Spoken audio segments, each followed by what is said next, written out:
안녕하세요. 반갑습니다. 여러분의 전기기술 교육의 동반자, 저는 다산에듀 전병칠입니다. 2025년도 1회 전기기능사 필기시험이 치러졌죠. 이 다산에듀의 축적된 노하우를 가지고 복원한 문제, 레전드 복원이라고 저희가 이름을 지었는데요.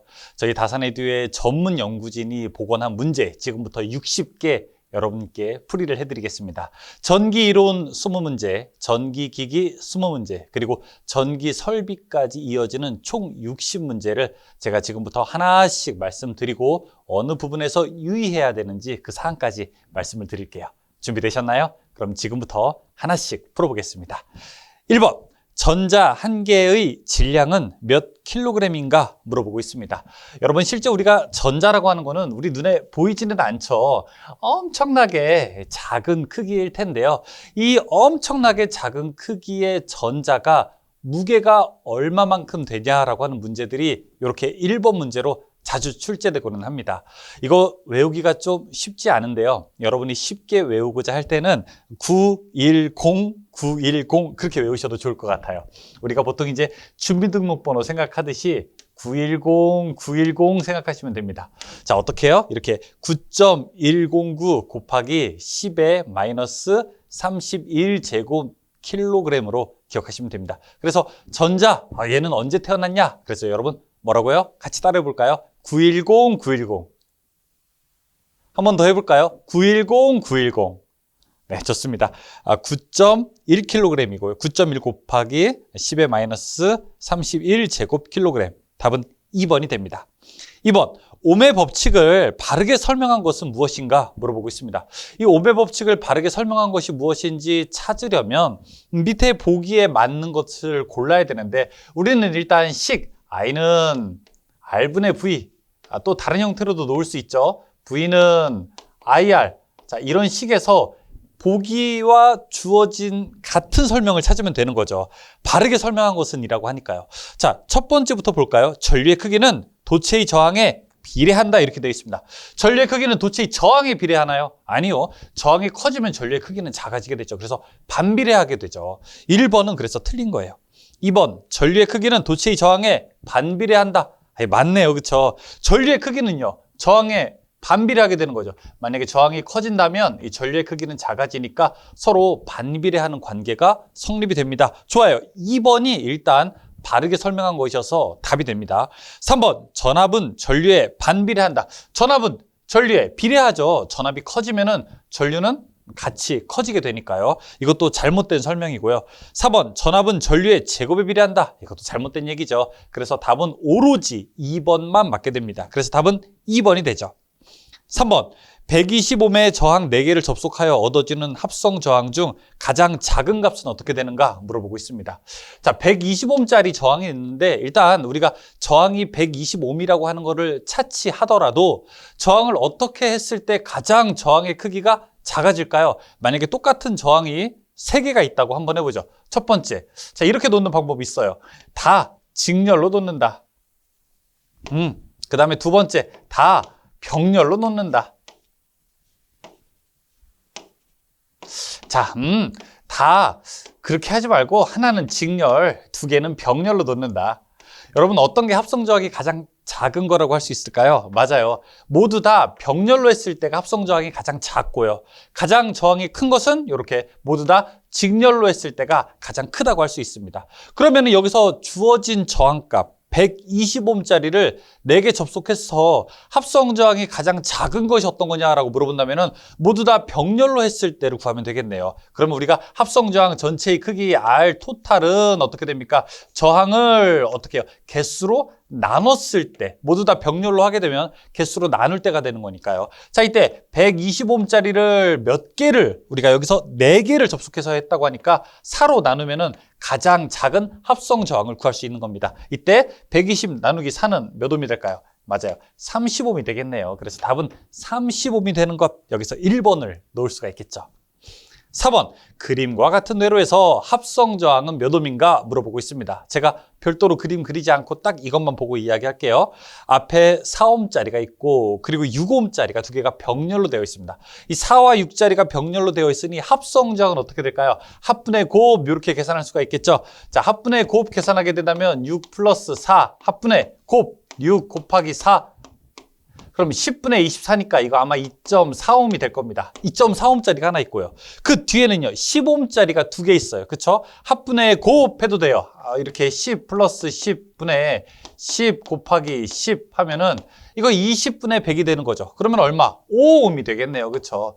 그래서 2.4옴과 5옴이 두 개가 직렬로 연결되어 있으니 두 개를 더한 값이 얼마? 7.4가 이 전체 합성 저항이 될 수가 있겠네요. 그렇죠? 답은 어떻게 구할 수 있습니까? 7.4 이렇게 할 수 있죠. 그런데 여기에서 뒤에 있는 10옴짜리는 10 나누기 2 이렇게 해도 똑같은 5 결과값을 얻을 수가 있죠. 마치 이식처럼 말이죠. 5번, 기전력 120V, 내부 저항 R이 15옴인 전원이 있다. 자, 그리고 여기에 부하 저항 R을 연결하여 얻을 수 있는 최대 전력은 어떻게 되는가 물어보고 있습니다. 자, 지금 이거를 제가 그림으로 먼저 그려봐야 될 것 같아요. 왜냐하면 이렇게 말로만 하면은 우리가 딱 어떤 형태인지 알아채기가 쉽지 않아서 그래요. 일단 120옴짜리, 120V짜리 전원이 여기 있습니다. 자, 그리고 120V의 전원이 있고 이 내부 저항이 얼마라고 했냐면요. 15옴짜리가 있대요. 여기 내부 저항이 있는데 이 내부 저항은 15옴이라고 합니다. 자, 여기다가 외부 저항 어떤 거를 연결했는데 이때 외부 저항을 연결했을 때 최대 전력을 얻을 수 있다고 해요. 여러분, 최대 전력 전달 조건이 어떻게 됩니까? 이 내부 저항과 외부 저항이 어떻게 돼요? 같아야 될 때요. 이 내부 저항을 스몰 r이라고 하고요. 이 밖에 있는 거를 라지 r이라고 하면은 최대 전력 전달 조건은 이 작은 r과 그 다음에 큰 r이 같을 때입니다. 즉, 바깥에도 15옴짜리가 있을 때 우리가 최대 전력이 전달된다고 볼 수 있는 거죠. 자, 그럼 이때 P, 전력이 얼마냐? 이걸 이제 계산해야 되는데요. 일단 여기 흐르는 전류부터 한번 알아보죠. 왜요? P는 I제곱 R 이렇게 구하면 우리가 쉽게 구할 수 있으니까요. 그럼 I 값은 얼마일까요? 전류 I는 계산합니다. R분의 V요. R분의 V. R 값이 얼마예요? 15 하게 되면 30이고요. 그렇죠? 30분의. 자, 여기 흐르는 전류는요. 전압은요. 120. 걸린 전압 120. 그럼 얼마가 됩니까? 이거 4암페어가 되겠네요. 그쵸? 4A. 그럼 여기서 전력 P 값은요. 이제 우리가 금방 구할 수 있죠. P는 I제곱 R 이렇게 구할 수 있으니까 I 값이 4고요. 그 다음에 R 값이 얼마입니까? 15죠. 곱하기 15.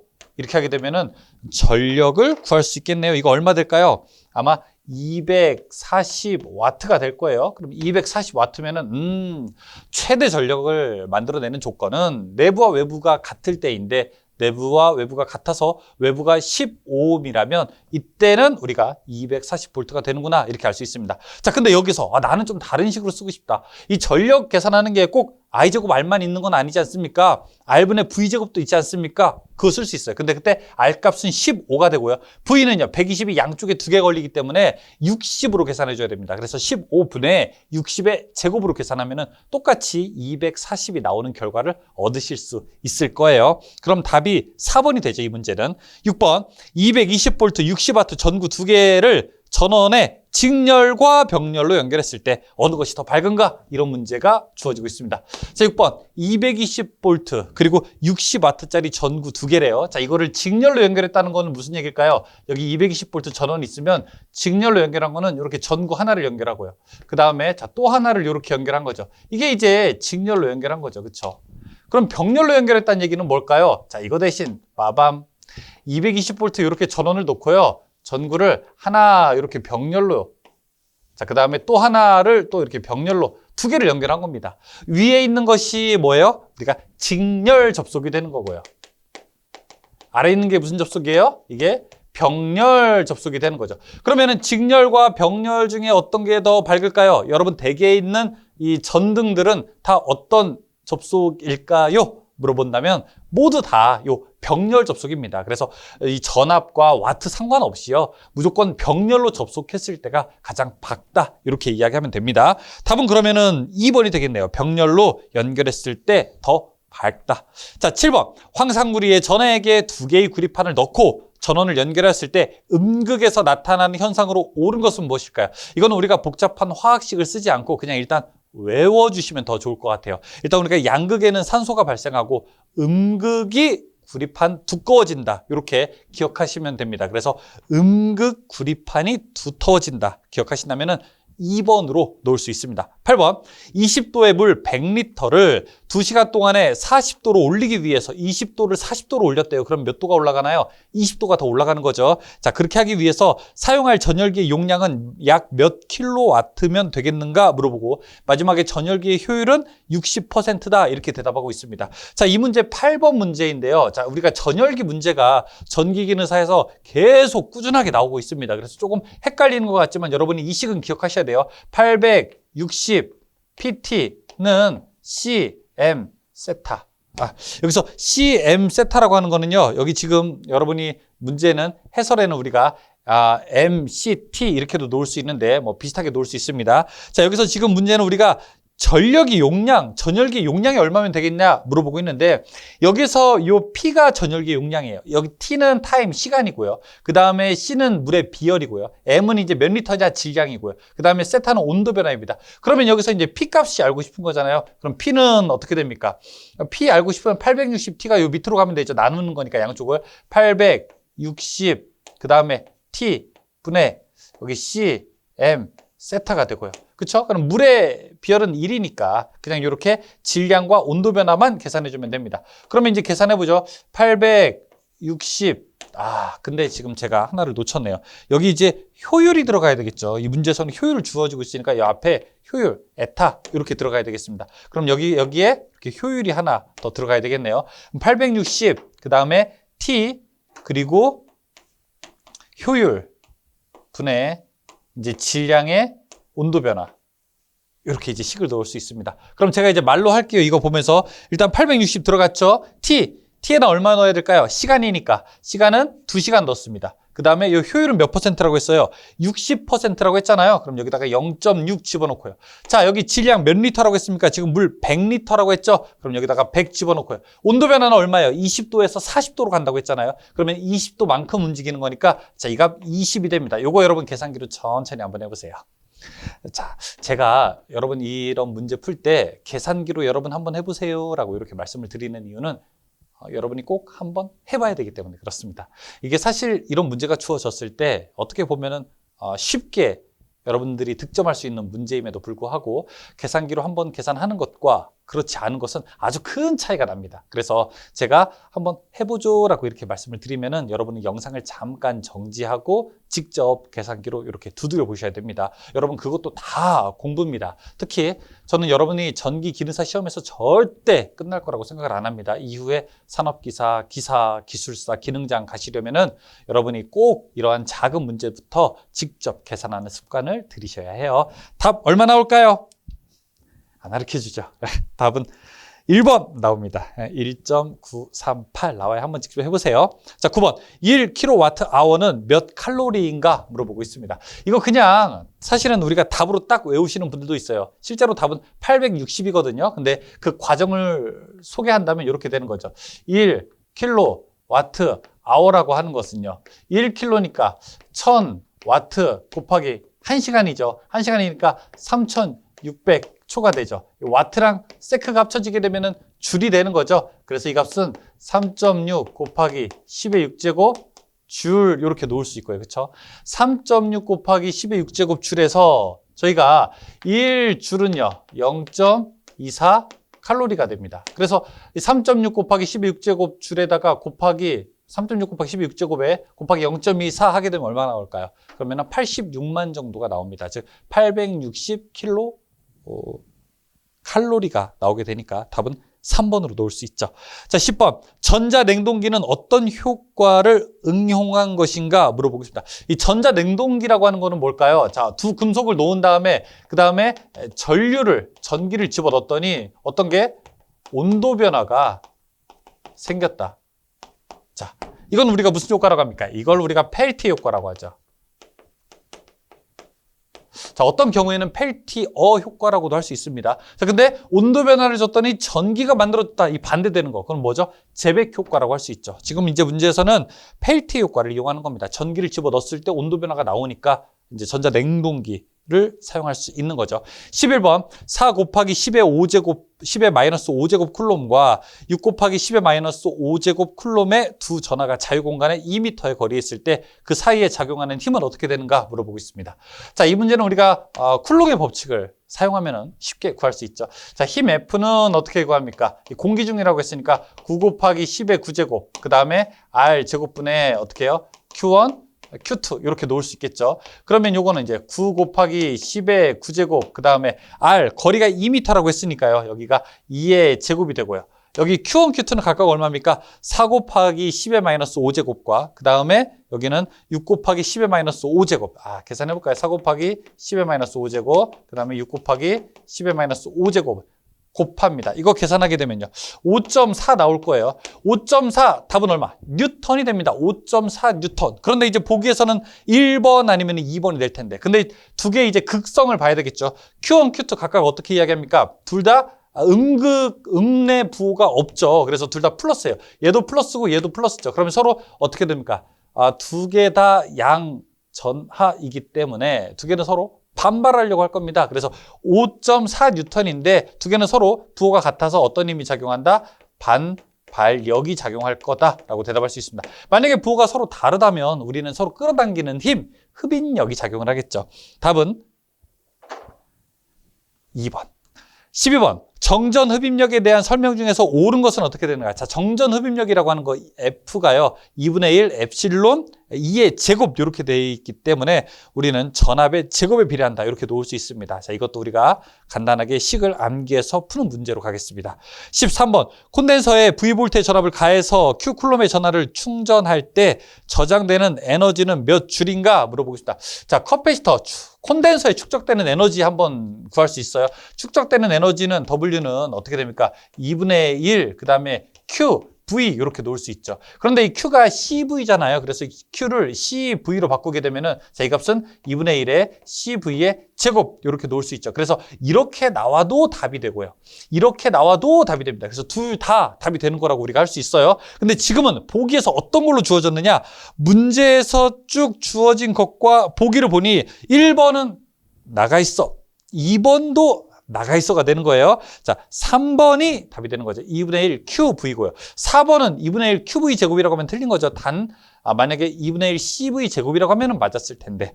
그래서 여기서 답은 3번 하나만 놓을 수 있습니다. 14번. 다음 중 강자성체가 아닌 것은 여러분 강자성체는 우리가 딱 입에 달라붙게끔 공부했죠. 강자성체 딱 네 글자로 뭐라고 했죠? 니, 코, 철, 망. 뭐라고요? 니, 코, 철, 망, 니켈, 코발트, 철, 망간 이렇게 외웠었잖아요. 니, 코가 철망에 걸렸다. 이렇게 기억하면 좋다고 했었는데 니, 코, 철, 망 생각하시면은 답은 이렇게 3번. 이해는 아니죠. 그렇죠? 백금은 관계가 없습니다. 15번. 진공 중에서 1웨버의 자로부터 발산되는 총 자력선의 수는 어떻게 되는가 물어보고 있습니다. 이게 자기력선 수가 몇 가닥이냐, 이 가우스 정리를 이야기하는 건데요. 몇 가닥이냐, 이 가닥수를 알게 되려면 이 전체 우리 투자율을 이제 알아야 된다. 이렇게 놓을 수 있어요. 1웨버니까 여기 1웨버. 그 다음에 진공이라고 했으니까 여기다가 투자율을 계산하면 됩니다. 이 진공의 투자율은 얼마입니까? 이게 바로 4파이 곱하기 10의 마이너스 7제곱입니다. 분의 1 계산할 수 있죠. 그럼 이거 여러분 계산기로 계산해보기. 계산기로 한번 직접 계산해보면 어떤 숫자가 나오는지 한번 보세요. 아마 한 80만 정도가 나올 겁니다. 80만. 그쵸? 그럼 답이 뭔지 여러분이 딱 골라보세요. 제가 여기까지만 얘기할게요. 16번. I는 200 루트 2 사인 오메가 t 플러스 30 암페어의 전류가 흐른다. 30도. 그 이를 복소수로 표시하면 어떻게 되는가? 자, 16번에 일단 전류라고 하는 것이 어떻게 표시됐냐면은 자, 200 루트 2 그다음에 사인 오메가 t 플러스 30도 이렇게 물어보고 있습니다. 지금 여기에서 사인 앞에 있는 요 값은 뭐죠? 이게 무슨 값이죠? 최대값이죠. 그렇죠?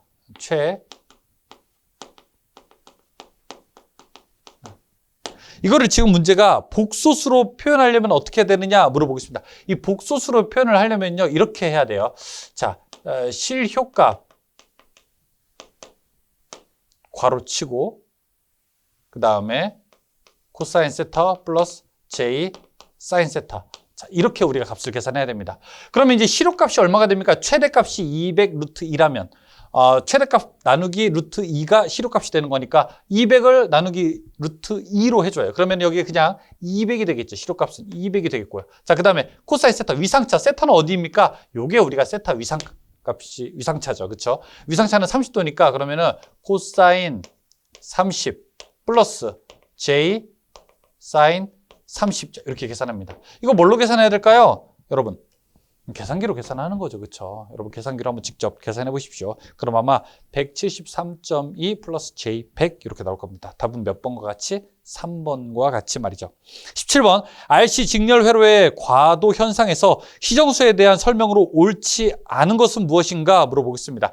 RC 직렬 회로라고 하는 것은 이렇게 저항, 그 다음에 커패시터, 자 이렇게 직렬로 연결되어 있는 거를 말하는 거예요. 이게 R값이고 이게 C값이에요. 자, 여기다가 만약에 직류 전원을 인가했다 그러면 어떻게 될까요? 전류의 크기는 시간의 흐름에 따라서 처음에는 컸다가 커패시터의 전하가 축적됨에 의해서 점점 작아질 거예요. 마치 그래프 프로그램이 이런 모양으로 되겠죠. 여기가 T, 시간의 흐름이고 여기가 만약에 전류라고 하면은 처음에 컸다가 나중에는 점점 이렇게 적어지는 거. 그래서 63.2%에 도달하는 시간, 63.2%까지 가는 거. 이 값을 우리가 뭐라고 합니까? 시정수 타우라고 이제 부르게 되는데 여기서 어떤 설명으로 옳지 않은 것으로 골라야 되는 거예요. 커패시터의 값이 크면은요, 이 시정수의 값이 더 커지게 되겠죠. 그렇죠? 왜냐면은 이 시정수의 값이요, RC 회로에서는 이렇게 계산하거든요. 그냥 R 곱하기 C 이렇게 계산하거든요. 당연히 커패시터의 값이 클수록, 그 다음에 저항의 값이 클수록 이렇게 곡선 충전하는 데 걸리는 시간은 더 오래 걸리는 겁니다. 그래서 1번, 시정수가 크면 과도 현상이 오래 지속된다. 이거 맞는 말이죠. 2번, 시정수가 크면 과도 현상이 빨리 사라진다. 아니요. 시정수가 크면은요, 이 시간이 오래 걸리는 거예요. 일종의 이 타우는요, 충전 시간이라고 보셔도 됩니다. 그래서 2번이 잘못된 얘기입니다. 3번의 시정수는 R 곱하기 C로 표현할 수 있다? 맞죠? R 곱하기 C. 그 다음에 4번, 시정수는 최종값이 63.2%에 도달하는 시간이다? 이것도 맞게 되는 겁니다.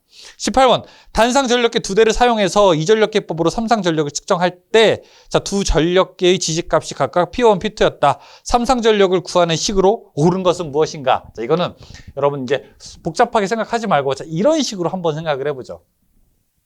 제가 이제 이런 그림 그려도 괜찮을 것 같아요. 이게 자, 여러분 믿기지 않겠지만 사람입니다. 여기다가 제가 저울을 하나 이렇게 놨어요. 자, 이것을 우리가 P1이라고 하고 또 여기다가 저울을 하나 놨어요. P2라고 한번 해보죠. 그러면 여러분이 만약에 체중을 재는데 이 체중계 하나가 아니라 두 개로 잰다면 이렇게 하나하나씩 양 발 위에다 얹어놓고 우리가 체중을 잴 수 있겠죠. 여기까지 동의하십니까? 이렇게 잴 수도 있겠죠. 그럼 만약에 자 여기 P1의 값이 30kg이고 P2의 값이 40kg이었다고 한번 해보죠. 여기 30이고요, 40이요. 그럼 이 사람, 여기 있는 이분의 체중은 몇 킬로그램일까요? 대답하셔야 되는데. 몇 킬로그램? 70이지 않을까요? 그렇죠? 두 개 더 하면 되겠죠? 맞아요. 좋아요. 70이 되는 겁니다. 그래서 우리가 이전력계법이라고 하는 건요, 이 삼상 전력을 측정하는데 두 개의 전력계를 가지고, 단상 전력계를 가지고 측정하는 방법이고요. 그때 값은요, 그냥 P1, P2 두 개를 더하면 됩니다. 여러분, 그래서 두 개를 그냥 더하면 되는구나. 그렇게 기억하시면 됩니다. 그러면 이제 알맞게 식에 나타난 거는 뭘까요? 답 여기서 4번으로 놓을 수 있겠죠. 답은 그래서 4번이 되죠. 19번, 대칭 3상 Y결선 부하에서 한 상당의 부하 임피던스가 Z는 16 플러스 J 12호입니다. 선간전압이 346V일 때 선전류는 몇 암페어인가 물어보겠습니다. 자, 이거는 제가 그림을 좀 천천히 그려볼게요. 그림이 이제 이런 식으로 되어 있네요. 하나 되어 있고, 자, 여기 이렇게 임피던스가 하나 있고, 그 다음에 자, 여기 임피던스가 또 하나 있고, 그리고 여기에 또 이렇게 임피던스가 또 하나 있고요. 근데 이 임피던스가 16 플러스 J10이라고 합니다. 그럼 이게 전체 임피던스는 얼마일까요? 16의 제곱 플러스 12의 제곱을 루트 씌운 거니까 제 값은 25옴이 됩니다. 좋아요. 여기는 25옴이래요. 그 다음에 여기 이제 양쪽에 요 선간 전압이 346V라고 해요. 346V. 346V면은 요 상전압은 얼마일까요? 요 하나 상에 걸리는 전압. 요 하나 상에 걸리는 전압은 나누기 루트 3 해야 되겠죠? 346 나누기 루트 3 하게 되면요. 이거 아마 200 나올 거예요. 200V가 될 겁니다. 그래서 상전압 200V. 여기 있는 저항 임피던스 얼마예요? 25. 그럼 여기 흐르는 전류 구할 수 있겠죠. 선전류 구하게 되는데 이 상전류나 선전류나 똑같은 거죠. 그럼 I는 어떻게 되죠? R분의 V가 되니까 R 값이 얼마예요? 20. 전압은 200. 그러면 이거 10A가 되겠네요. 맞습니까? 네, 10A 맞습니다. 자, 다음에 그러면은 답은 3번이 되겠죠. 20번 비정연파의 종류에 속하는 직사각형파의 전개식에서 기본파의 진폭은 어떻게 되는가? 자, 이 문제가 한 3회 정도 하면 한 번씩 꼭 출제되는 것 같아요. 그러니까 자주 출제는 안 되는데 꼭 그래도 출제가 되는 문제이기도 합니다. 자, 이 계산하는 건요. 파이분의 4 곱하기 최대값 계산해주면 됩니다. 지금 최대값이 VM이라고 하는 게 V 여러분 이렇게 V하고 M 들어갔잖아요. 이 M이 max라는 값이에요. 최대값이라는 얘기예요. 그럼 최대값이 지금 얼마라고 하냐면 20이 되는 거고요. 그 다음에 곱하기 3.14분의 4를 계산해 줍니다. 그래서 이렇게 3.14 파이분의 4 곱하기 최대값 여기 20이죠. 요거 계산하면은 이 값의 결과를 알 수 있습니다. 결과는 3번으로 놓을 수 있습니다. 25.47. 저 여기까지 전기 이론 풀어봤고요. 이제 칠판이 꽉 찼으니까 잠깐 지우고 다음에 전기 기기 한번 풀어보겠습니다. 전기 이론 20개 풀어봤는데요. 이어서 전기 기기 20개 그리고 전기 설비까지 20개 마저 풀어보겠습니다. 21번 계자 철심에 잔류자기가 없어도 발전되는 직류기는 무엇인가 물어보고 있습니다. 우리가 이제 여자를 하는 방식에 따라서 직류기는 분류하는 방법이 두 가지가 있어요. 내가 만든 전기로 내가 스스로 여자시킨다. 그러면 그걸 우리는 이제 뭐라고 합니까? 맞아요. 스스로 여자한다고 해서 자여자라고 부르고요. 그 다음에 이제 내가 만든 전기로 여자시키는 게 아니라 외부에서부터 전력을 공급해서 여자시킨다라고 하면 그것을 우리가 이제 타여자라고 하죠. 이제 자여자 방식인 경우에는요. 계좌에 잔류자기가 있어야 돼요. 그러니까 여러분들이 만약에 자취를 하려면 생활비가 어느 정도 있어야 계속 이렇게 자취할 수 있는 거죠. 그런 것처럼 계좌에 잔류자기가 있어야 되는데 타여자는 외부에서 공급하기 때문에 잔류자기 남아있는 자기가 없어도 괜찮습니다. 그래서 이거는 잔류자기가 없어도 괜찮다 이렇게 놓을 수 있어요. 지금 문제가 바로 이런 거 물어보는 거잖아요. 잔류자기가 없어도 되는 게 뭐냐. 없어도 되는 거는 타여자 방식입니다. 근데 이제 뭐 직권이냐 분권이냐 복권이냐는 다 모두 다 자여자 안에 들어가는 형태가 되는 거고요. 답은 딱 우리가 타여자로 고를 수 있죠. 22번 직류기에 있어서 불꽃 없는 정류를 얻는데 가장 유효한 방법은 무엇인가? 불꽃이 없어야 되겠죠. 왜냐하면 불꽃이 있다는 것 자체가 뭔가 기계적으로나 정기적으로나 불안정하다는 뜻이니까요. 그래서 이런 정류를 얻는데 가장 유효한 것은 보극을 사용하는 것과 탄소 브러쉬, 기계적 마찰을 늘리는 탄소 브러쉬를 사용하는 방법이 있습니다. 23번. 다음 그림은 직류 발전기 분류 중에서 어느 것에 해당되는가 물어보고 있습니다. 자, 23번이 보기가 조금 이제 헷갈릴 수 있는데요. 23번을 제가 조금 이렇게 펼쳐서 만약에 그린다면은 자, 이런 식으로도 그릴 수 있어요. 첫 번째는 이렇게 F, 필드, 즉 계좌가 하나 있고요. 이렇게 F 하나 있고, 그 다음에는 FS, 이제 필드인데 이게 그 직렬권이죠. 그렇죠? 그래서 병렬권과 직렬권이 같이 있는 거니까 직렬권이 하나 있는 상태. 그리고 여기에 아마추어가 있는 거. 이런 모양으로 우리가 그림을 그릴 수 있습니다. 이게 만약에 이렇게 돼 있다. 그럼 이걸 우리가 분권이라고 하는 거죠. 병렬로 돼 있으니까. 만약에 이렇게 돼 있다. 그럼 이거 직렬로 돼 있으니까 직권이라고 하는 건데 두 개가 다 돼 있다. 그러면은 같이 짬뽕 돼 있기 때문에 이건 우리가 이제 복권이라고 하는 거죠. 우리가 왜 배드민턴 칠 때도 남녀가 같이 치면은 복식이라고 하는 거죠. 그렇죠? 똑같이 우리가 복권이라고 합니다. 그래서 복권이라는 말은 여기 이제 4번에 들어가는 말이 되는 거죠. 24번 직류 직권 전동기에서 벨트를 걸고 운전하면 안 되는 이유가 무엇이냐. 이제 직류 직권 전동기의 특징 한번 보죠. 자, 이렇게 분권 전동기와 직권 전동기 대표적으로 우리가 두 가지가 있는데 직권 전동기가 가지고 있는 가장 큰 특징은 뭐냐. 자, 힘이 세다. 이제 또 세련된 말로 하게 되면은 토크가 굉장히 크다. 자, 이렇게 이제 표현할 수 있겠죠. 직권 전동기는 토크가 너무 세기 때문에 이 토크라고 하는 것을 우리가 속도의 식으로 하게 된다면 이렇게 속도의 제곱에 반비례하는 이렇게 식으로 놓을 수 있습니다. 반대로 이제 토크가 작아지게 되면 속도가 엄청나게 올라가는 거죠. 그럼 토크가 작을 때는 어떤 얘기입니까? 무브화 상태일 때. 무브화로 운전하게 되면은 너무 위험한 거예요. 무브화 운전은 그래서 우리가 피해야 된다. 이런 얘기를 하게 됩니다. 무브화 운전을 하면 안 되는 거고요. 무브화 운전을 하게 되면 안 되기 때문에 우리가 보통 이제 벨트를 걸고 운전하지 말자. 왜냐하면 벨트가 벗겨지거나 끊어지게 되면 아주 큰 문제가 발생할 수 있어서 기어나 체인 같은 걸 사용하게 되죠. 그래서 무브화 운전에 되게 위험한 게 뭐냐라고 하면 우리가 직류 직권전동기라고 이야기합니다. 그래서 왜 그러냐? 벨트가 벗겨졌을 때 위험 속도에 도달할 수 있기 때문에 답은 그래서 1번이 되는 거죠. 25번. 다음에 변압기 극성에 관한 설명에서 틀린 것은 무엇인가 물어보겠습니다. 자, 1번. 우리나라는 감극성이 표준이다. 이렇게 이야기하고 있죠. 이 감극성이 무엇입니까? 만약에 이렇게 코일이 이렇게 있다면요. 코일이 있으면은 여기가 극성이 감는 방향이 똑같아서 여기가 플러스일 때 플러스가 되고 마이너스가 일 때 마이너스가 되는 거. 이게 바로 감극성입니다. 플러스 마이너스인데 마이너스 플러스가 되면 그건 우리가 가극성이라고 이야기를 해요. 자, 1번. 우리나라는 감극성이 표준입니다. 이렇게 극이 서로 같은 게 감극성이고 이게 표준이에요, 우리나라. 자, 2번. 1차와 2차 권선에 유기되는 전압의 극성이 서로 반대이면 감극성이다. 반대면 제가 뭐라고 했어요? 가극성이라고 했죠. 그 반대면 가극성이에요. 잘못된 얘기입니다. 2번이 잘못된 얘기입니다. 3번. 삼상 결선 시 극성을 고려해야 된다? 맞는 얘기고요. 4번에 병렬 운전 시 극성을 고려해야 된다? 이것도 맞는 얘기예요. 26번. 변압기의 원리는 어느 작용을 이용한 것인가? 자, 변압기의 원리는 어떤 겁니까? 여기다가 전기를 집어넣는다고요. 그럼 전기가 뭘로 바뀝니까? 여기까지 자기로 바뀌다고요. 그 자기가 다시 뭘로 바뀌어요? 다시 전기로 바뀌어요. 이걸 우리가 무슨 현상이라고 합니까? 전자유도 현상이라고 하죠. 전자유도 현상을 이용한 것이 바로 변압기라고 할 수 있습니다.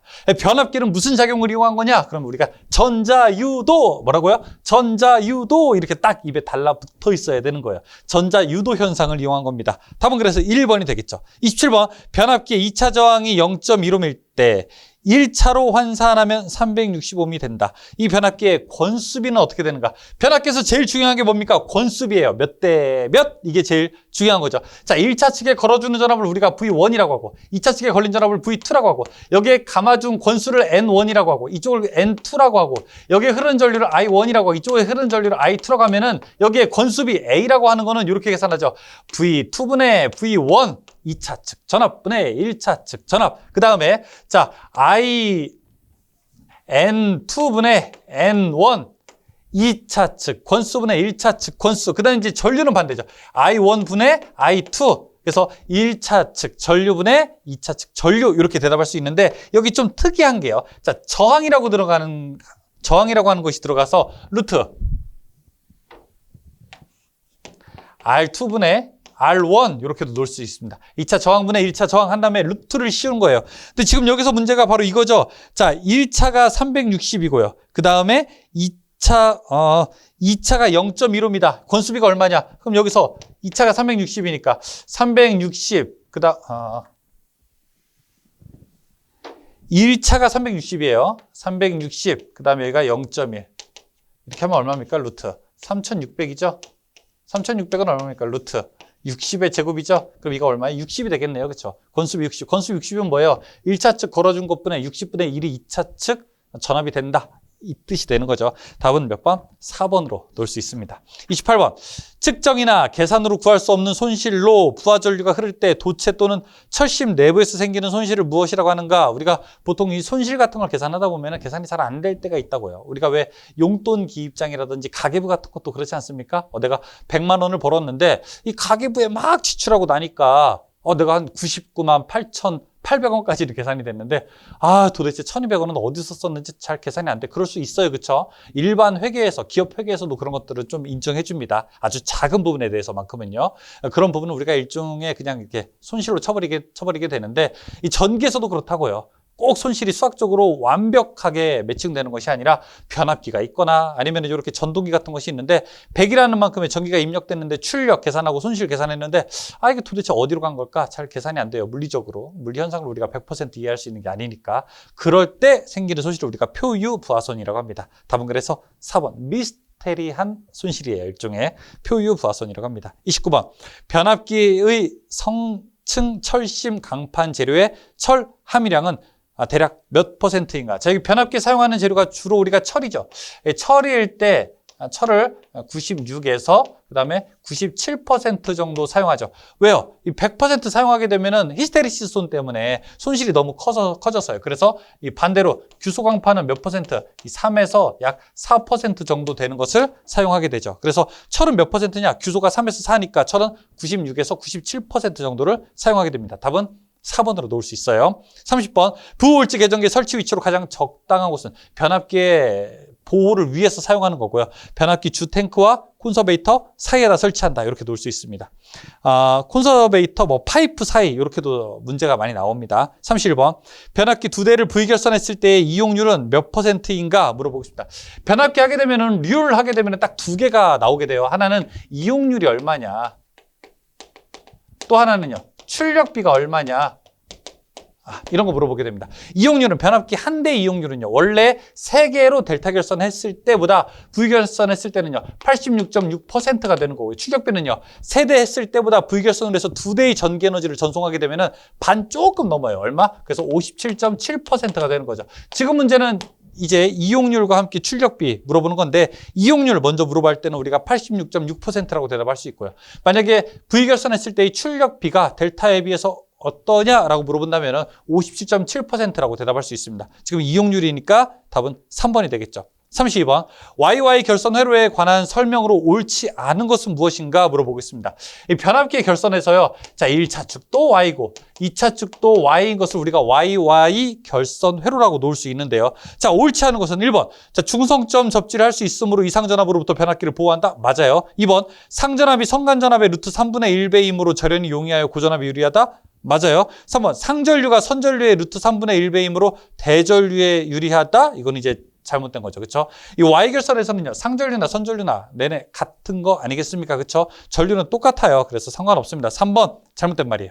33번. 주파수 60Hz 회로에 접속되어 있는 슬립 3%의 회전수 1164rpm으로 회전하고 있는 유도전동기의 극수는 어떻게 되는가 물어보겠습니다. 우리가 전동기 회전수 N은요. 1 빼기 슬립에다가 NS, 동기속도 구하는 거고요. 자, 이것은 우리가 1 빼기 슬립에다가 동기속도는 P분의 120, F 이렇게 놓을 수 있겠죠. 자, 근데 지금은 N이 1164라고 하고 전동기의 극수가 얼마냐? 요거 물어보는 거예요, N은.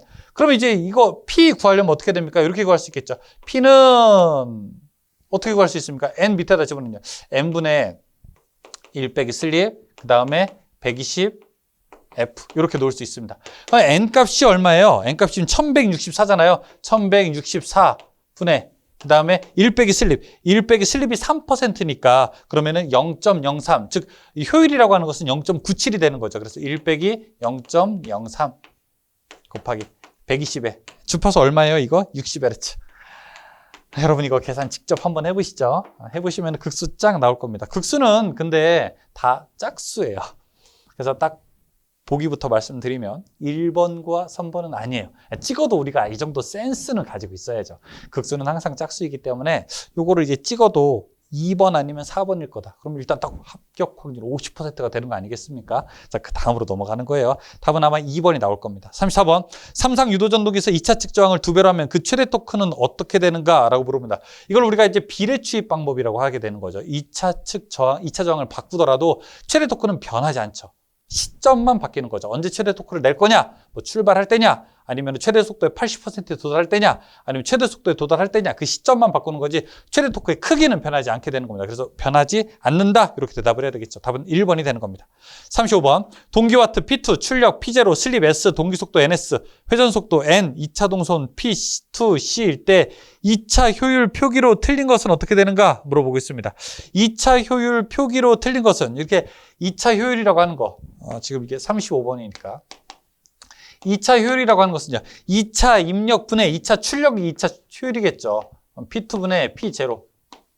2차 입력한 것에서 우리가 실제로 2차 출력이 어떻게 됐느냐 물어보고 있는 겁니다. 그래서 이거 P2, 2차 입력은 어떻게 계산할까요? 2차 입력은요. 그냥 2차 입력이 되는데 출력은요. 2차 입력에다가 효율을 곱한 거란 말이에요. 근데 효율은 1 빼기 슬립이랑 같아요. 그래서 P2분의 이게 P2에다가 1 빼기 슬립 이렇게 계산하는 것과 또 똑같습니다. 그럼 P2 약분하게 되면 이거 1 빼기 슬립 이거랑 똑같은 거겠네요. 그렇죠? 그러면은 이거는요. 동기 속도분의 실제 회전자 속도 이거랑 또 똑같게 되는 거고요. 그래서 여기 나와 있지 않는 게 이제 잘못된 거겠죠. 1번 1- 슬립 여기 나와 있죠. 다음에 3번 P2분의 P0 나와 있죠. 4번 NS분의 N 나와 있죠. 그렇죠? 근데 이제 2번 요거는 이제 잘못된 얘기죠. 그렇죠? 2번은 답은 2번이 됩니다. 36번. 다음 중 권선형 유도전동기가 농형 유도전동기에 비해 장점인 것은 무엇일까요? 1번. 기동 토크가 크다? 기동 토크가 크다. 이게 이제 장점이죠. 농형 유도 전동기가 조금 더 좋기는 합니다. 이제 왜냐하면은 구조가 간단하고 속도 제어도 다 좋고 다 좋은데 권선형 유도 전동기가 갖고 있는 유일한 특징이 바로 비례추위를 이용한 원하는 토크를 만들 수 있다는 거예요. 그래서 기동 토크가 크다라고 할 수 있습니다. 답은 1번이에요. 37번. 유도 전동기가 회전하고 있을 때 생기는 손실 중에서 구리손이라는 것은 무엇이냐? 구리에서 생기는 손실이 뭐예요? 구리에서 생기는 손실은 저항에서 생기는 손실 아니겠습니까? 구리에서 생기는 손실이 바로 저항손이 되는 겁니다. 답은 4번이 되죠. 38번. 그림은 동기기의 위상 특성 곡선을 나타내는 것이다. 전기자 전류가 가장 작게 흐를 때 역류는 어떻게 되는가? 자, 동기, 조상기 이제 이야기하는 건데, 그죠? 이게 동기기에서, 전기자 전류가 가장 작게 흐를 때, 전기자 전류가 가장 작게 흐를 때는 이게 이제 계자 전류고요. 전기자 전류는 여기죠. 근데 이게 V 특성 곡선이라고 해서 위상 특성 곡선은 이런 이제 V자 모양을 가지고 있고. 자, 이때. 전기자 전류가 가장 작게 흐를 때, 이때 역률 얼마예요? 코사인 세타는? 1이죠. 그쵸? 이거 우리가 외우잖아요. 그쵸? 오른쪽으로 가면 과부상, 왼쪽으로 가면 우리가 부족부상이 되는 거고요. 자, 그때, 전기자 전류가 가장 작을 때의 크기는 이때 역률이 가장 좋은 상태, 역률이 1인 상태가 됩니다. 답은 1번이죠. 39번. 다음 중 자기 소호 기능이 가장 좋은 소자는 무엇인가? 자기가 껐다 켰다가 다 가능한 거. 이거 무슨 소자죠? 바로 GTO가 되는 거죠. 40번. 다이오드를 사용한 정류회로에서 다이오드를 여러 개 직렬로 연결하면 어떻게 되는가? 여러분 이렇게 우리가 전기 회로를 만드는데 다이오드를 여러 개 이렇게 직렬로 했다. 하나, 둘 이렇게 이게 직렬이 되는 거죠. 다이오드를. 병렬이 됐다. 이건 어떻게 돼요? 병렬이 됐다라고 하는 건 다이오드를 이런 식으로 이제 놓았다는 거죠.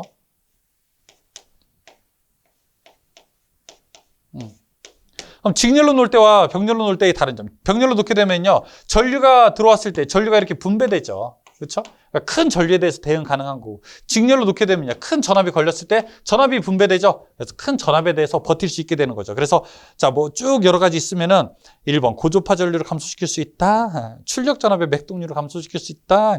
입력 전압을 증가시킬 수 있다. 이 3번이죠. 전압이 좀 크더라도 전압을 분배시킬 수 있으니까 입력 전압을 감소시킬 수 있습니다. 그래서 증가해도 괜찮은 거죠. 답은 그래서 3번이 되는 겁니다.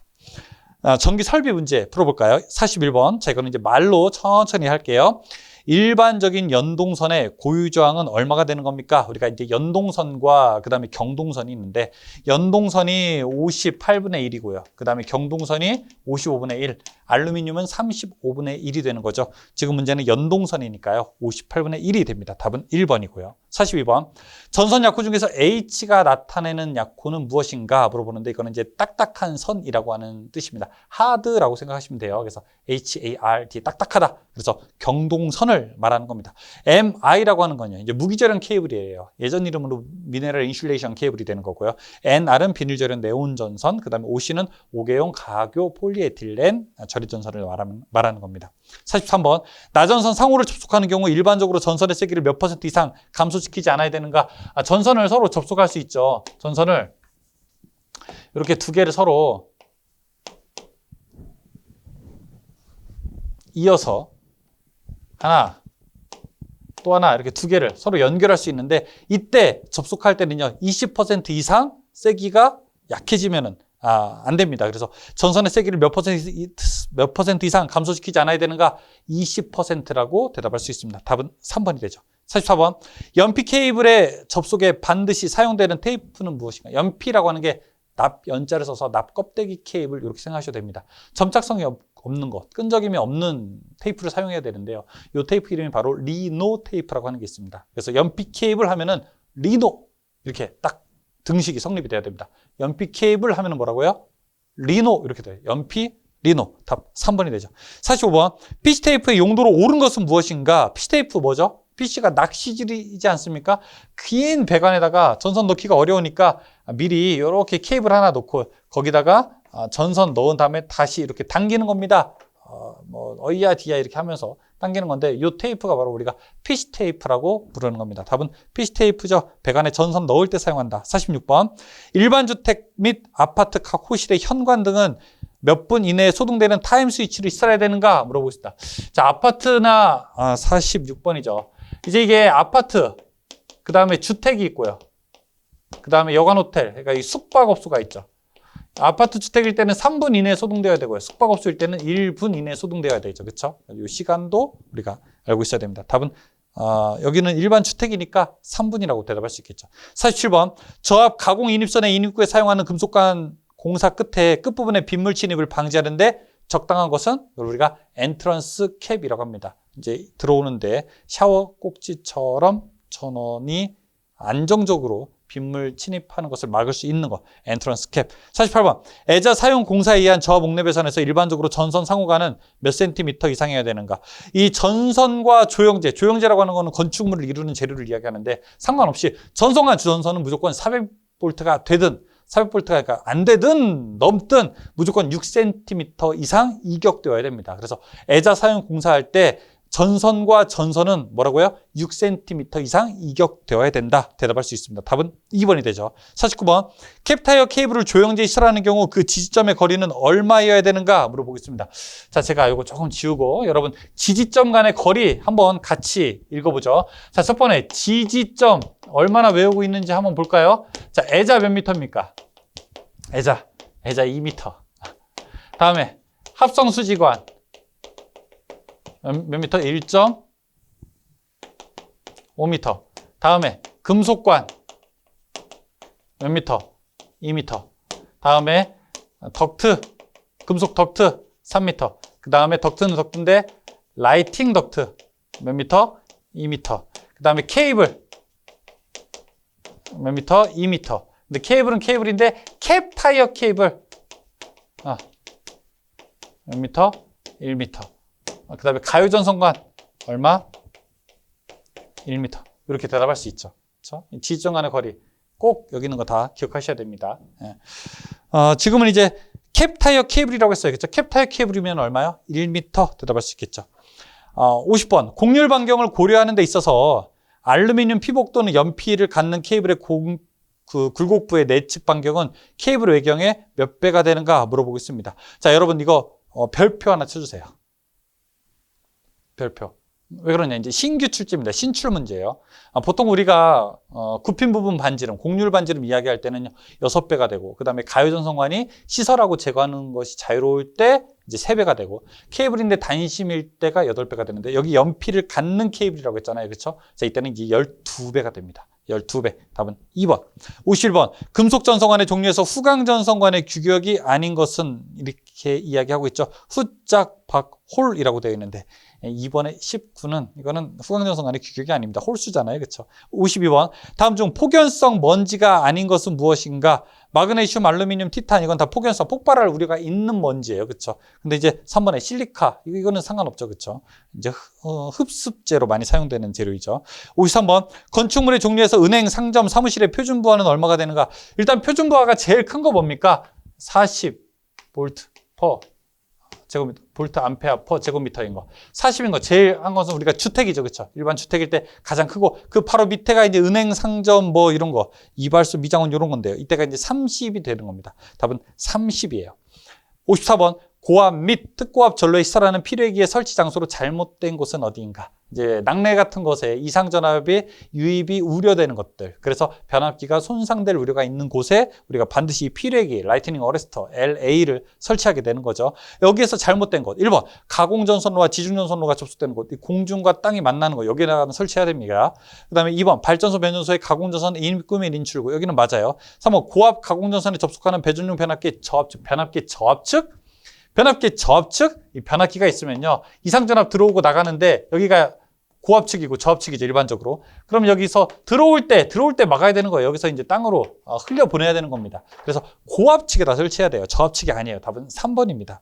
55번. 저압 가공전선에 대한 설명으로 옳지 않은 것은 무엇인가?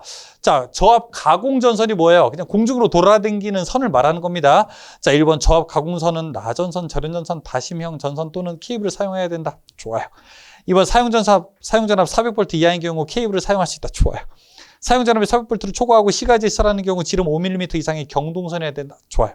4번에 사용전압 400V를 초과하는 경우 인입용 비닐 절연전선을 사용할 수 있다. 안 됩니다. 400V 초과할 때는요. 인입용 비닐 절연전선을 사용하면 안 됩니다. 답은 4번에 해당합니다. 56번. 일반적인 변압기 중성점 접지 저항 값을 구하는 식에서 K 값을 구해라. 단 IG는 일선 지락전류이며 별도의 차단장치가 없을 때다라고 합니다. 거기서 지금 이렇게 식에서 IG분의 K라고 하잖아요. 그렇죠? 일반적일 때 보통 우리가 차단장치 1초 이내 혹은 1에서 2초 이내에 있을 때는 이게 뭐 300이든 600이든 이렇게 가게 되는데 여기 지금 그냥 일반적일 때 K는요 얼마? 150으로 규정을 합니다. 그래서 일선 지락 전류분의 150 이렇게 구할 수 있어요. 그래서 K값은 기본값 150이 됩니다. 근데 이때 만약에 1초 이내에 차단하는 장치가 있다 그럼 여기가 600이 되고요. 혹은 이제 1에서 2초 이내에 차단하는 장치가 있다 그럼 여기가 이제 300이 되는 겁니다. 그래서 조금 1초 이내에 차단 장치가 있다라고 하면 좀 여유를 좀 더 두는 거죠. 그렇죠? 분자가 더 커지는 거니까. 57번. 다음 중 화재 감지기의 종류가 아닌 것은 무엇인가 물어보겠습니다. 자, 1번에 열 감지기, 2번에 연기 감지기, 3번에 정온식 감지기 다 화재를 감지하는 기법 중 그런 기기 중에 하나예요. 근데 4번에 송풍 감지기 이거는 바람 부는 거를 감지하는 거잖아요. 그래서 4번은 상관없습니다. 58번 한 수용장소의 인입선에서 분기하여 지점을 거치지 않고 다른 수용장소의 인입구에 이르는 선을 무엇이라고 하는가? 자, 이렇게 전주가 있으면 전주에서 전선 내려왔어요. 한 수용장소의 인입구에서 분기했어요. 그 다음에 다른 수용장소의 인입구에 분기하는 선, 옆집에서 따오는 전선. 자, 이거 뭐라고 합니까? 예전에는요 이걸 우리가 연접 인입선이라고 했어요. 인입은 되는데 이 옆집에서 따왔다 해서 연접인이라고 했어요. 근데 지금은 이제 이름이 바뀌었습니다. 이웃 연결 인입선이에요. 이웃 연결 인입선입니다. 그래서 자, 이거는 두 가지로 나올 수가 있는데 하나는 연접 인입이라고 할 수 있고요. 또 하나는 이웃 연결이라고도 나올 수 있어요. 여러분 두 개 다 기억하셔야 됩니다. 이제 이게 이렇게 순화된 한글 우리나라 말이에요. 이웃 연결 인입선. 여기서는 답은 이웃 연결로 고르겠습니다. 답은 4번이에요. 59번. 단로기에 대한 설명으로 옳지 않은 것은 무엇인가? 이제 단로기랑 차단기 두 개 많이 비교하잖아요. 그렇죠? 단로기랑 차단기. 단로기. 차단기. 단로기는요. 부하 개폐 능력이 얘는 없고요. 차단기는 부하 개폐 능력이 있죠. 단로기는 그냥 작은 전류, 무부하 충전 전류 이 정도만 개폐할 수 있게 되죠. 1번, 소장치가 있어서 아크를 소멸시킨다? 그 정도 힘은요, 차단기가 하는 거예요. 서킷 브레이커, CB가 하는 거예요. 단로기는 그렇게 할 수 없어요. 1번이 잘못된 얘기예요. 얘는 능력이 낮은 애예요. 능력이 낮은 애예요. 그래서 2번, 회로를 분리하거나 개통의 접속을 바꿀 때 사용하고 3번, 고장 전류는 물론 부하 전류의 개폐에도 사용할 수 없고요. 4번에 배전용 단로기는 보통 디스커넥팅 바로 개폐한다. 2, 3, 4가 맞는 말이고 1번은 틀린 말이에요. 60번, 저압 옥내 분기 회로의 개폐기 및 과전류 차단기를 시설하는 경우 원칙적으로 분기점에서 몇 미터 이하에 설해야 되는가? 자, 이렇게 이제 주 전원이 들어오고 자, 여기 이제 차단기 분기되는 걸 하나 설치했다. 그러면 일반적으로 몇 미터 이내에 설치한다? 3미터 이내에 설치해야 된다. 이것까지 마지막 60문제 풀어봤습니다. 자, 어떠세요, 여러분? 괜찮으신가요? 전기 이론에서 계산하는 문제가 나왔으나 그렇게 난이도가 어렵진 않고요. 근데 여러분이 만약에 좀 헷갈린다 하시는 분들은 요 회차뿐만 아니라 이 직전의 회차 24년 4회 그리고 24년 3회 2회, 1회 이 문제도 이렇게 역순으로 하나씩 풀어보시기 바라겠습니다. 그래서 이 자격증 시험 관연도 문제를 볼 때 핵심은요. 예전 거부터 최근 걸로 오는 게 아니라 최근 것부터 예전 걸로 하는 겁니다. 이렇게 해서 시간이 될 때마다 무조건 많이 볼수록 더 유리하겠죠. 그래서 하나씩 이렇게 거꾸로 보시기 바라겠습니다. 관련된 자료들은 여러분이 다산이드 홈페이지에서도 보실 수 있고 저희 다산 이북도 있죠. 그리고 다산 패스에서도 여러분이 만나보실 수 있습니다. 여러분이 편한 대로 학습하시기 편리한 방법대로 만나보실 수 있고요. 여러분 합격을 기원 드리고 그 다음에 필기 합격하시면 꼭 실기는 저희 다산전기학원에서 또 완벽한 매듭을 마무리 지어주시기 바라겠습니다. 지금까지 함께 공부해 주셔서 감사합니다. 고맙습니다.